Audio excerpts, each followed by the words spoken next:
My big suggestion to students, particularly through high school, is You can do anything. Choose it for you, not for it is worth it. Just focus on the next Doesn't step. matter what you're doing. Don't be afraid. As long as you're doing That something. is such good advice. I don't think I could see myself doing It's a anything else. challenging life. Student nights, Wednesday to Oh, Saturday. I worked on that house. I racked up every single dollar of debt that I I possibly think there's could. a lot of pressure on high school. Yeah, I kids just these love days, right? working outside. And if money is something that you care a lot In about, hindsight, that I've was... also been a very indecisive But you person. keep looking for roads that have been less It travelled. was just that moment that I knew what I wanted to do.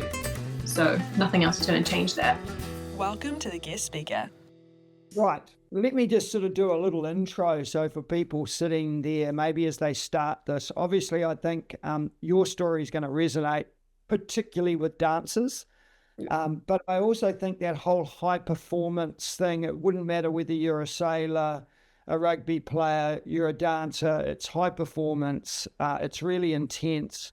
And then this opportunity to travel, if you like, or go to Australia. So just a few memory things from me. To me, you were an academic with a love for dance. So school was, I'm not going to say easy for you, but you were a clever kid. You were involved in a lot of extension type opportunities, but you had this real other side about you and this real love. And in fact, from recall, you had a number of you in your year group, maybe across year groups. So you grew up with a group of friends or people you rubbed shoulders with that were really talented dancers. When I last, really saw you, you were accepted into the, now, excuse me if I get this wrong, the Ettenhausen Pro in Sydney. Yeah. Which is to complete your diploma in dance, which is a really prestigious thing. And we'll talk about that and how you went about securing that and getting that. I remember taking your photo in the hall when it was announced and like, it was a really big thing. It is a really big thing. Your full-time dance, 6 hours a day when I last talked to you, but that was a wee while ago. You had 3 jobs outside dance, I presume, to support this dance opportunity. So there was a lot of juggling, a lot of hard work. You'd mentioned that industry in Sydney was pretty next level, and I presumed you meant the whole dance industry. But I'll ask you about that too.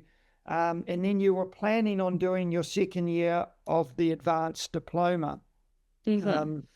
So look, yeah, so already kids will be getting the feeling that we had this really successful kid at school, very academic, very bright, with this love for dance, and then this high performance opportunity.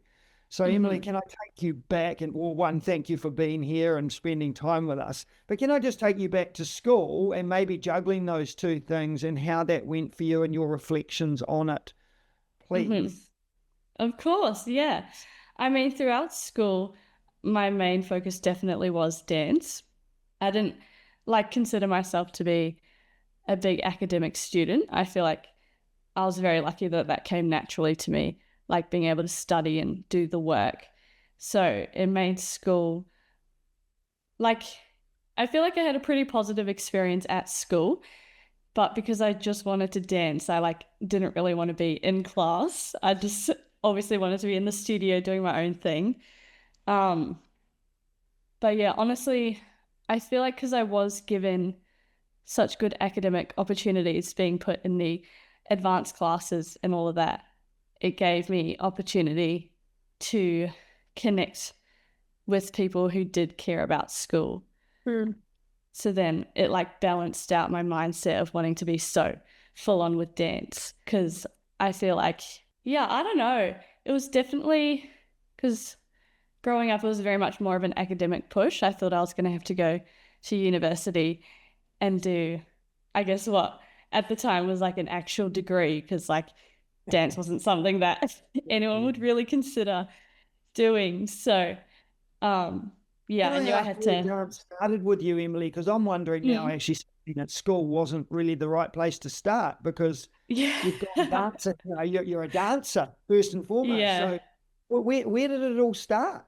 And when did you start to develop this understanding? I was quite good at this. So fair. I started dancing when I was 3 years old. I just got put into classes because I was very active kid, always moving. And then I think when I was 12, I did my first ever jazz exam, and I got awarded distinction, which is the highest level that you can get. And so from there on out, I was like, I always have to get distinction. Yeah. So it became more of like a strive for perfection type of thing between the ages of 12 and 18. Because I was like, one person thought I was good at this, so now I have to prove to everyone that I'm good at this. Yeah. And are these That's- dance schools, Emily? So if there's a parent sitting listening to this and they have a young girl or boy who they want to get into dance, it's you go to a class, what is it? Yeah. You just I went to a local dance studio in Cambridge, called KS School of Dance, and you can just sign your kid up for one class a week, and it's about 45 minutes where you just learn content, have fun, and then at the end of each year you do a show. So yeah. And so there'll be kids all around the country that would find probably a club nearby or a person running dance classes. Okay. Yeah, And absolutely. then with the type of dance, like you mentioned jazz, I did a little bit of jazz myself, Hey. but then I stopped. And wait, I've got some footage.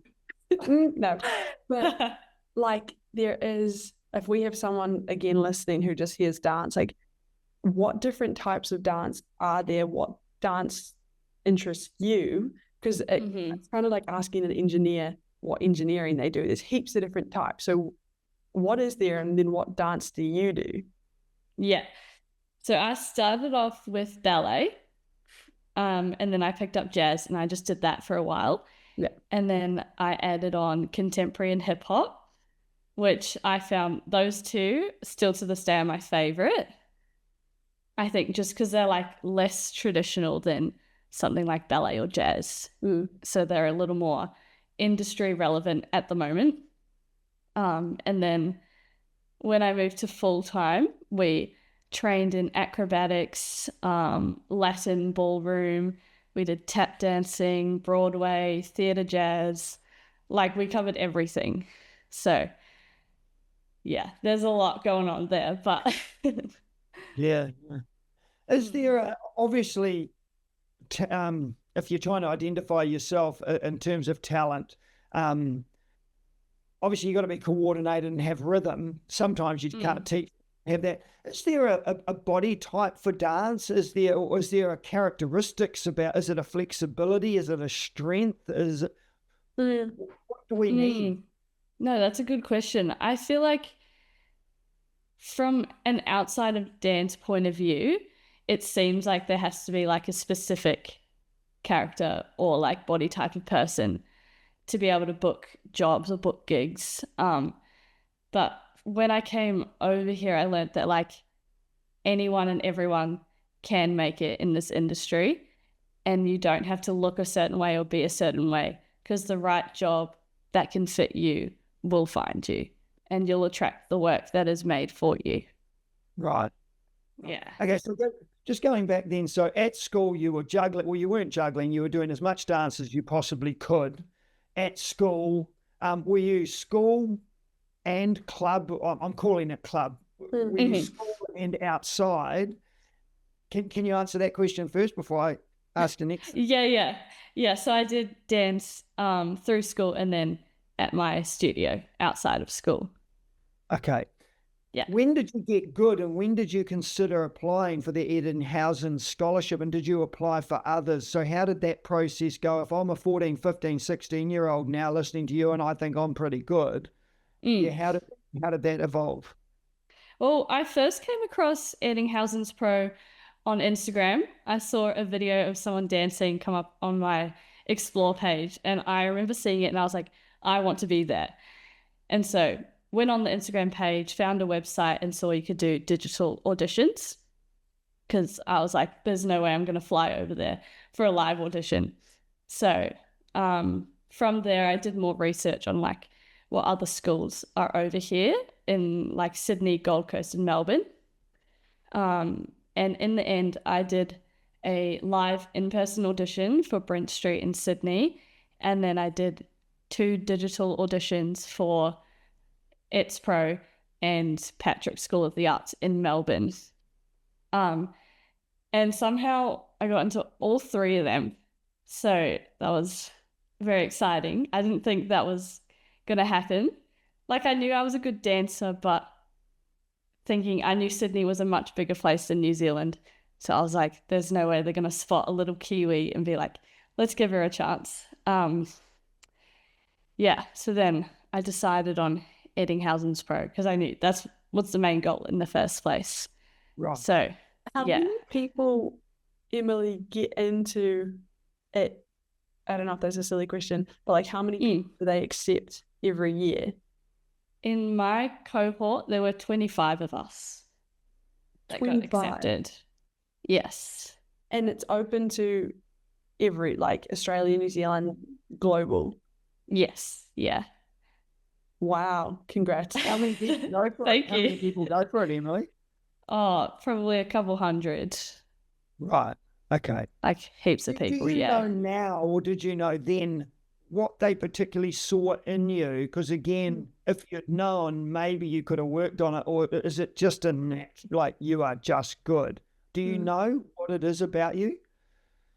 At the time, I had like no idea. Like looking back on my ability from when I was 17, I was like, there's no way they watched that video of me dancing. It was like, yeah, she's good. Because I watch it now and I'm like, that is so bad. Like, that's the worst thing I've ever done. But that's just like the critic coming in. But I had like a mentor meeting with one of the faculty there. And she was like, the reason we wanted you to come was I sent in videos of my own choreography that instead of like a learnt combo. And she was like, it was your ability to create. We saw something unique in your creativity. And so we wanted to bring you out here to explore that because we saw potential in your choreography. Cool. So that was, yeah. Okay. So now we've been accepted. We've got a career pathway, which is what we're all about on the show. How did you go about and the whole stress of moving away from home? Was that something you looked forward to? Was it hard for you? How did you fund it? How did you get from this place to that place, first and foremost, before the experience of that place? Yeah. Okay. So I found out I got into It's Pro in about May. So I had May to January of the following year to prepare. But I think because I found myself so busy with so many dance things that were happening at the time, I like pushed it to the side. So come December, I was like, oh, I have to find a place to live. I have to get a job. I have to have money to get over there. All the things. I moved over to Sydney. My family took me over for about 10 days to set me up. And I had $5,000 in my savings account, which in hindsight, that is not enough money at all. Because obviously like the interest exchange rate is like less in Australian dollar to New Zealand dollar. So I ended up really only having 3,500 to get me going. This isn't a scenario where you can get a student loan either. So kids going to tertiary study. And so you've got nothing. You're fully funding this. Yeah, I'm fully funding this on my own, which is like scary to look back on to think that I somehow did it. But yeah, we moved over here. I knew I had 3 housemates who were also doing It's Pro, and we were like, okay, we have to find a house. But at the time I had no rental history. I didn't have a bank account. I had no proof of address, proof of income, nothing. So obviously, landlords or house owners were very hesitant to let someone who they can't prove will be able to pay their rent each week to have a place to live. So I think I did my first 2 weeks of full time living out of hotels and Airbnbs, which was an expense that I wasn't prepared for. And then when we finally got the call that we had the place, we couldn't pick up the keys for another 5 days because we had to do all the paperwork, pay the bond deposit and all of that. So it was just like all of these things started piling up. And then when we did finally move in, I was sleeping on a wooden floor because I had no furniture. So that was a very humbling experience. So that was another expense. that I like considered, but I didn't like really think about it in advance. And then I knew that my money was running out very quickly, and I was like, I'm gonna have to get a job.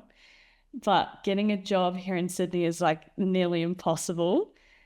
It seems like there's so many like easy work, but because of my availability with dancing all day, no one wanted nighttime workers. Yeah. So that's why I ended up with 3 different jobs in my first year, because it was like 1 night here, 2 nights there, and then another 3 nights at a different job, just so I could afford paying for rent and paying for my study fees each week. The wheels could have fallen off here really quickly, Emily. You could have been home before you knew it. So I think what the insight you're giving kids, if you're going to this type of any type of thing overseas in particular, or with no student loan, you got to do your homework, because it sounds like you got lucky. Yeah, definitely got lucky. I definitely had to take loans from friends to get by, and then some of the loans I only just finished paying off last year. So it's been a very long journey of having to financially sort all of that.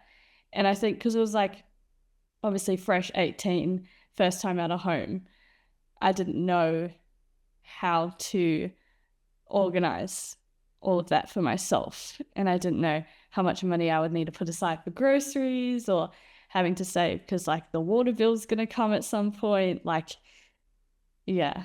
For anyone like listening, I would 100% recommend to save at least 10 grand before you choose to come to full time, especially as a New Zealand student. You don't get a student loan, so you do have to pay it off weekly or fortnightly. It's also good advice here, Emily, like the outflows and inflows, like things you said, I knew I was going to need a bed, but then actually buying the bed was a different thing. It sounds like if someone's at your point, whether it's going for dance or whatever, a parent or student listening, it's like get an Excel open and try to do some of that basic financial literacy, because it sounds maybe a little bit too detailed, but it's not, because you don't want to be caught by surprise. And in your situation, I mean, it's different if you're going purely for your brain, but you need your body to be in peak athletic performance. Sleeping like that's not it. Yeah, no way. Especially because that first 2 weeks of full time was so, like, my body was not prepared for it either, for it to be so full on. And I didn't know good recovery techniques at the time. So I was just like really hoping for the best. But wow. I mean, you made it work. Those 3 flatmates you began with, were they Australian or Kiwis? One was a Kiwi, one was Australian, and one was from England. Wow. Yeah. So it was nice to have other international students in the house, because I had like a shared experience of trying to figure all of this out. Yeah. So, Emily, I think everyone's now going to die to know, what is going into a dance studio like this like? At this level of performance, you walk in day one, what's going on? But I mean, I watch you online, I see the stuff you post. I mean, it's incredible, and people can get on there later. We can chuck this on as well. But yeah, so what's this experience like? What's your day-to-day like?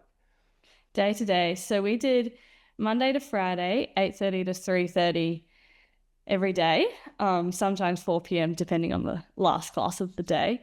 We would have 4 hour-and-a-half sessions with the morning tea and lunch to split some of them up. And you could start off with hip hop in the morning, and then you'll do a ballet class second, and then you might have acting class, and then you'll do acrobatics in the afternoon. So every single day was just a different set of classes. Can I ask why, Emily? Is that because someone wants to go to a circus and do acrobats? Another person wants to be a ballet, or is it just to build the ultimate performer? What's the idea behind that? So I chose to take a performing arts course. You can choose to do musical theatre or contemporary, but I chose performing arts. And so for the performing arts, they want to train you to be the most versatile dancer you can be. So say you get booked on a ballet job, but then they want you to be able to do cartwheels. You have to be acro trained. So there's so many like interweaved subjects that go on, not subjects, styles. So you have to be able to be trained across the board so that you're the most hireable dancer you can be. Yep. Yeah. So that's not just doing, they're critiquing you too. You go to these little units of learning each day, going 8 till 3:30, whatever the time was, Monday to Friday, in these blocks. What's going on in those blocks? So at the beginning of each class, we do a warm up, and then we'll do like a bit of foundation work. So whether that's focusing on a specific groove or a specific movement, just to train your mind to be able to best do it. And then you learn a combo. So you have about 45 minutes to learn this 45-second combo that the teacher's giving you. And then by the end of class, you have to be performance ready for camera. So you have to be able to pick up choreography really fast and then perform it to the best of your ability by the end of the 45 minutes for camera to be filmed that they could potentially post or for you to post or send off to agents or anything like that. So it was constantly every hour and a half you have to be at your best, like peak performance, which when it gets to like winter time, you're in like term 3 blues, trying to push yourself to be at your best game is like, it's really hard. But when you're in a room full of people who like inspire you and like, obviously you're comparing yourself to them because at dance, you look in the mirror all day. Sometimes it's a bit of competition because at the end of the year, we do like a graduation show. And so the teachers pick who's like a featured dancer or in the front line based on your performance throughout the whole year. So you really have to be on top of it, but it's definitely a really big physical push. Yeah, I was going to say, how's your physical condition changed, and how did you support it with like nutrition and even that mental side where someone's looking at you 24/7? I'd imagine in my, if I went to my profession, be like someone watching me constantly teach. It would become quite nerve-wracking to always be on show. So yeah, physical condition, nutrition, and how did you cope with all this? I feel like from doing full time, that was the most fit I'll ever be in my life. Like I'll never reach that same physical condition, but we do a lot of strength and cardio conditioning for your body so that you're prepared for the amount of dancing that you do. So yeah, I think the biggest thing physically was to avoid getting injuries, which is obviously impossible not to, but I think when you do get injured, it's knowing that you have to step out and stop dancing.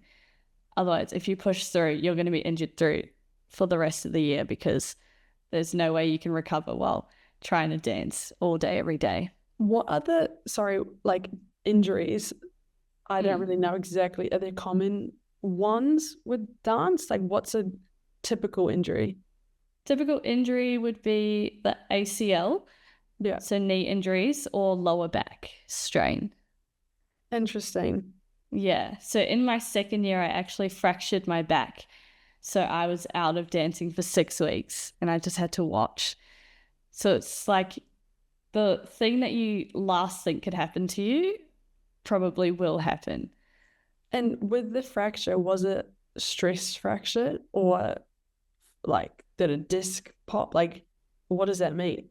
It wasn't a stress fracture. It was one of the vertebrae in my spine had just cracked because I did so many like back bends and arching my back backwards that there wasn't enough strength there to hold me up anymore. So it just snapped.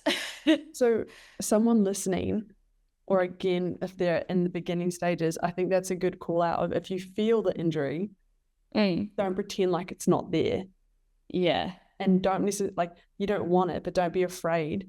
Deal with it rather than, like you said, if you delay, the injury is just going to get worse. Yeah, absolutely. Are you fanatical with your nutrition, Emily? Like, are you really on top, or you're still young, you don't need to? I would say I'm pretty slack.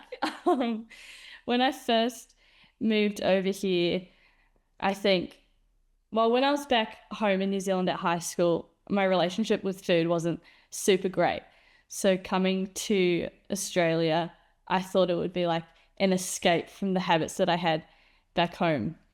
But obviously habits, you carry them with you wherever you are. Yeah. So I think that first week I didn't eat enough food and I felt so unwell. So I was like, it was that moment where I was like, I can't do this every week feeling this sick. So then it was like, okay, now I have to get food into my system. So I just asked the people around me or people at course, I was like, okay, what are you eating? What's helping you? Because I was like a bit scared to Google online like nutrition for dancers because there's so much stigma that you should only eat this and only eat this. But honestly, I think it's more about eating what's best for you personally, not like a strict diet that is set out for dancers. That relationship you're talking about with food, Emily, was that because of dancing, or was that just some? It was a great relationship. Where did it come from?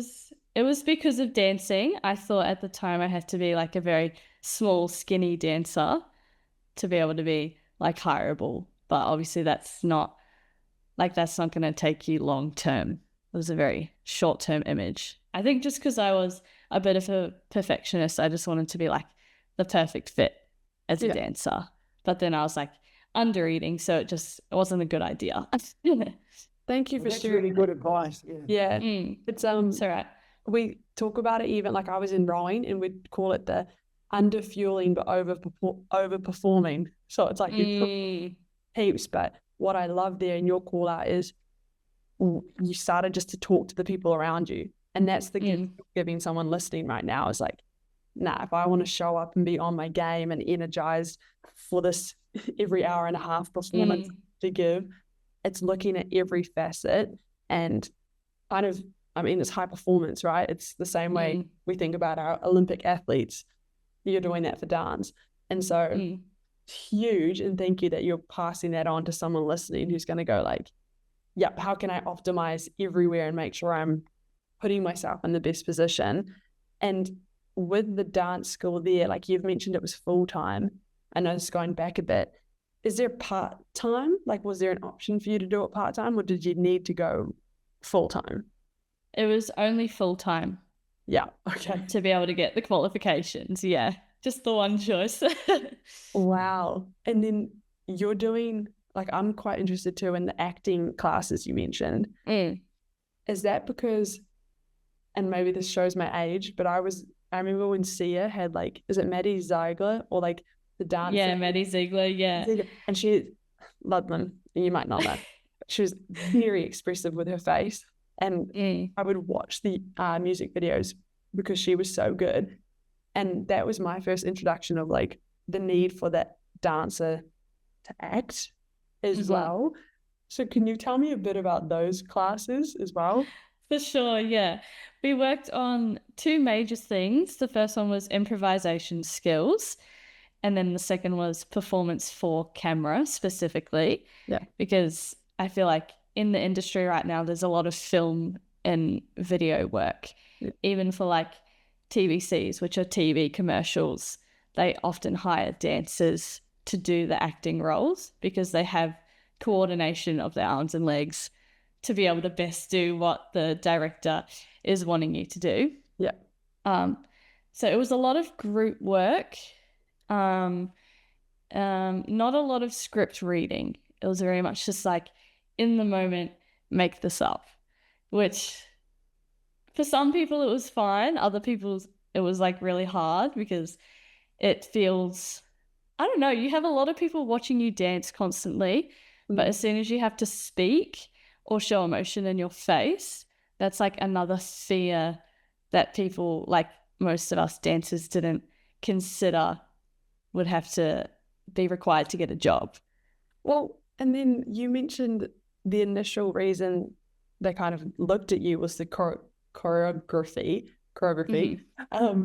Does that come into play at all? Because I can imagine that's a similar thing where there's one thing doing someone else's choreography because you're like, oh, I'm executing. But then it's another to be like, I made this and I think it's good. And then those things you just talked about come in. So where does choreography and creative expression show up for you? Well, at the moment, I feel like in the career that I want to be a creative artist. So focusing less as a performer, more as a choreographer. Cool. So as soon as my mentor was like, oh, you're pretty good at choreography, that was like a boost of confidence and like almost a bit of motivation because I wanted to show her more of my work that I was doing so that she would keep telling me that I was good. I mean, at the end of the day, it's really all about validation. And I was a sucker for seeking for it. So coming in, the training that we got, I feel like didn't really cater to someone wanting to be a choreographer. Yeah. It was more of a focus outside of dance. And now that I've finished full time, that is my focus at the moment, is just choreographing. Yeah, look, Emily, I don't know how to word this. How did you handle it when it wasn't good news, that realization? Because it strikes me as you will take that hard because you're not the person who enjoys it. And not that anyone does.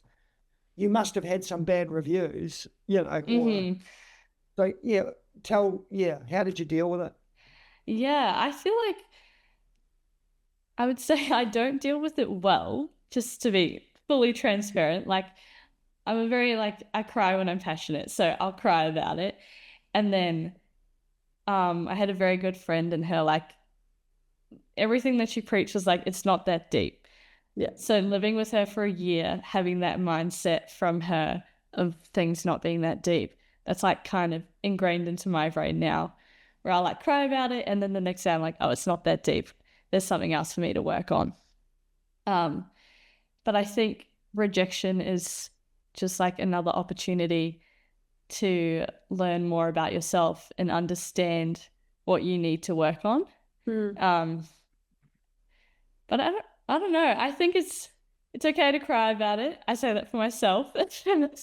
But being your resilience to move on, I think, is a very strong skill that you need to be able to get through a career like this, where you are waiting on someone's approval and basing your worth on people's opinions. Cool. And where are you now in terms of how many years did you said you're finished now. So just how many years was it? What qualification do you have and where are you at? Yeah. So I auditioned for a 2-year course. So the first year you graduate with your diploma of dance and then you have a choice whether to stay or to go.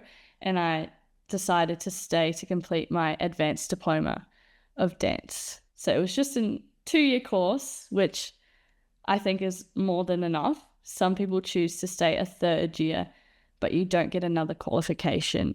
It's mostly just for training and experience, because there's nothing else like full-time that you can find to give yourself the training and faculty and like networking to be able to set you up for your career.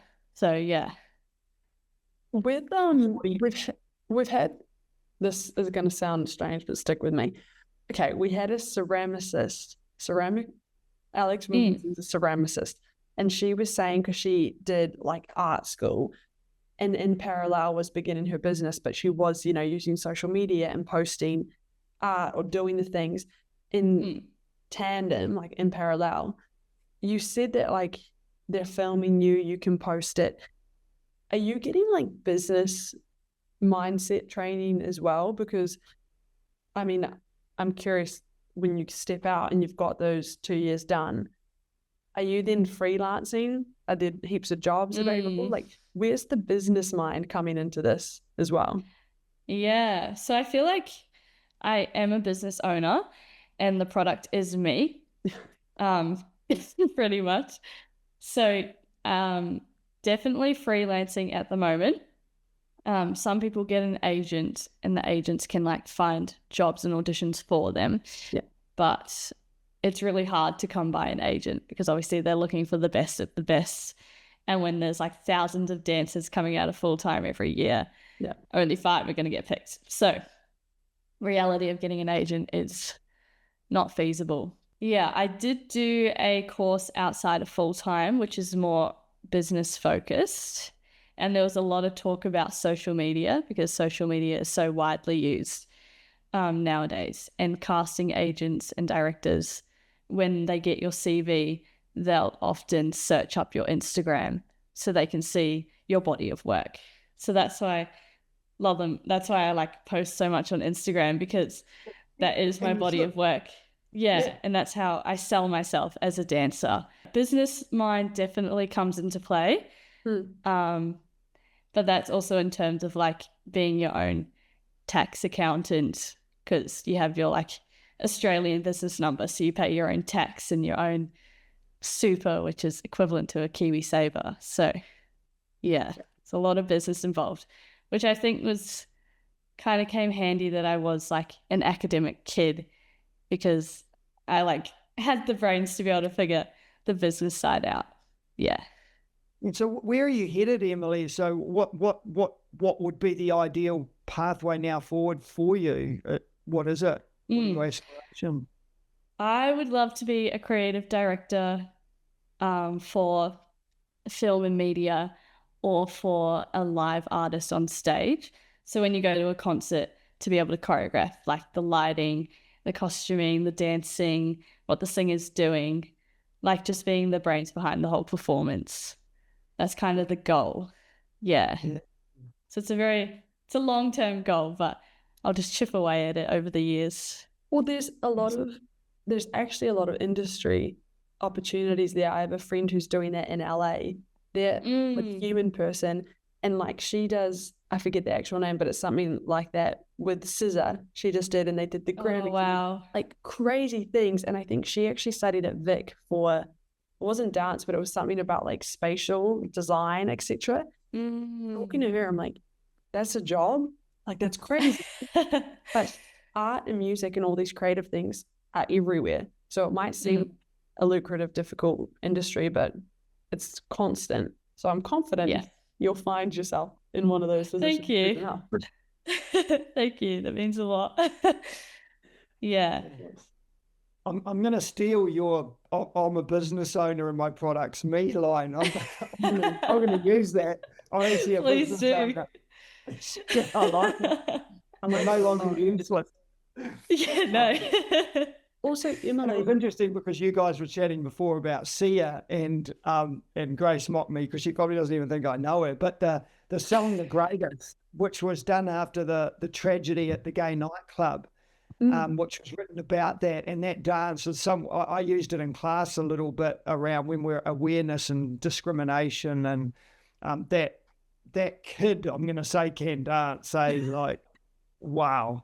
But what a great song! Yeah. Oh, that's awesome. I underestimated you'd love them. Emily, though, thinking, and maybe your parents have asked, or your family's asked similar questions. You're in Australia. You mentioned a boyfriend. Are you planning to come back to New Zealand? Like, is Australia a bit more opportunity? Is not even just you, but like as a dancer, do you think this is the right place now where there's most opportunity for you? So I don't intend on moving back to New Zealand. I think as soon as I moved to Australia, I knew that was like kind of my goodbye to living there. I think, yeah, I don't know. I think because I grew up my whole life there, I was like, okay, I've explored the whole country. Like, I'm done. Moving on. But if there is a dancer listening that wants to stay in New Zealand, there is work available in New Zealand. I feel like it's picking up a lot more at the moment, which is really awesome to see. This year they opened up their first full-time school down in Christchurch. Oh, cool. So there is options down there. But yeah, no, I love it here in Sydney. I feel like I figured out my own life here, and I want to stay here for another maybe couple of years before I decide to travel somewhere else. But yeah, I think just because I have a good routine, I've got good work and knowing there's good studios and I've got great people around me to just, while I figure out life at the moment, having a good support network here, I think is the best thing for me at the moment. So yeah, I will be staying in Sydney, but looking towards moving overseas later on in life. Yeah.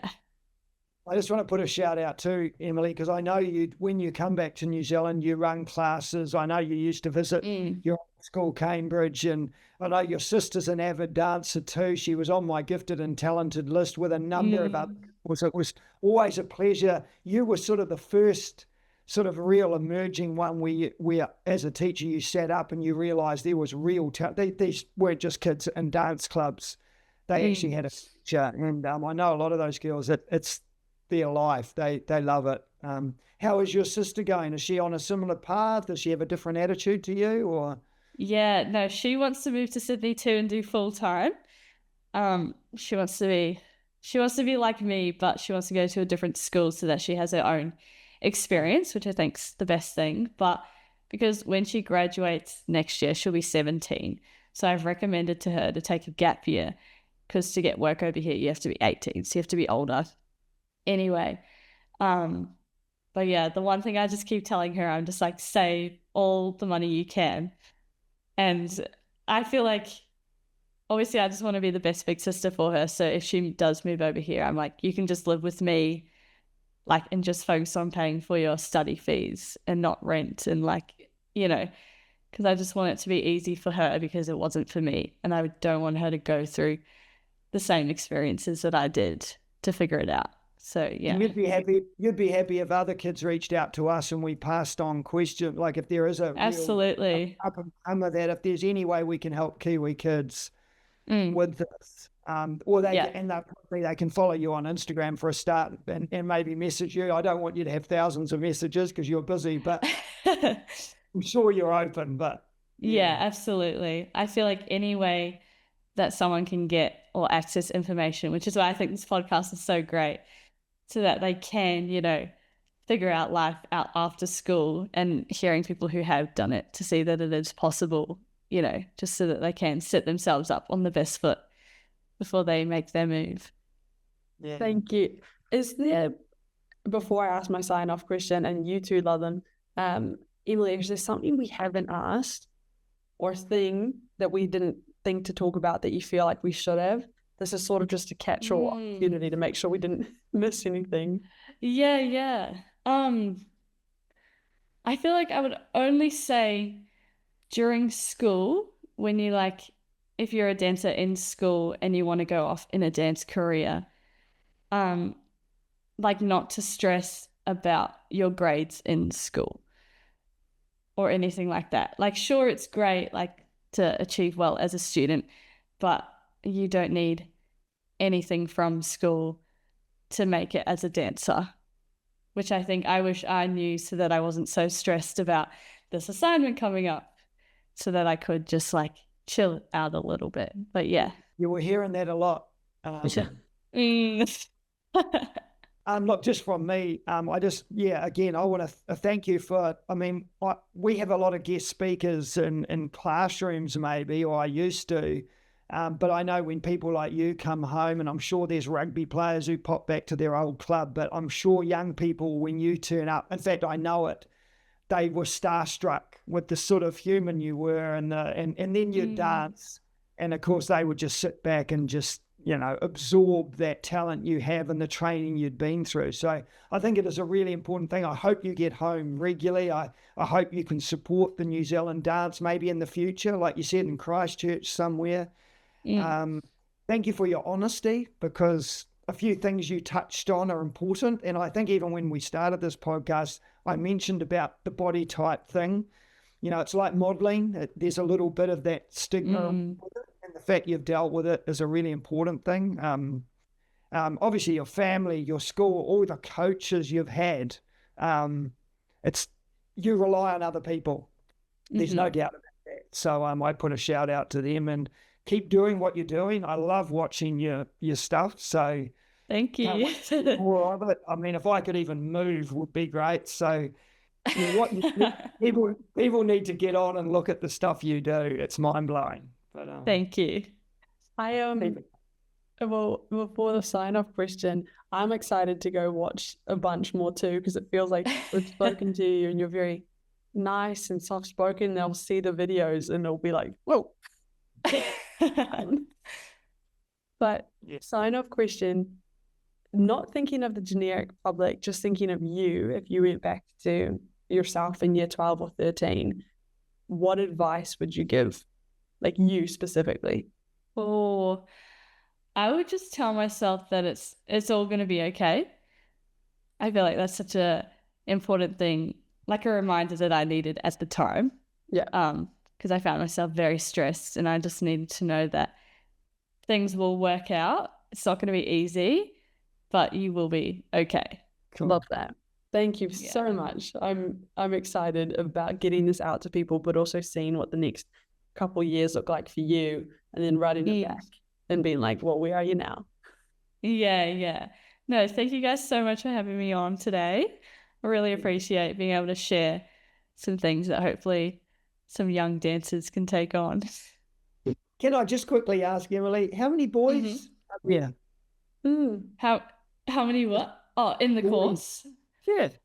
In my year, we had none, but in the year above me, there were 2. So not many. So boys need to step up. Yeah, boys. Yeah, absolutely.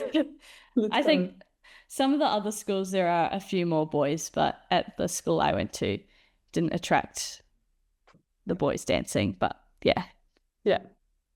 Cool. Okay.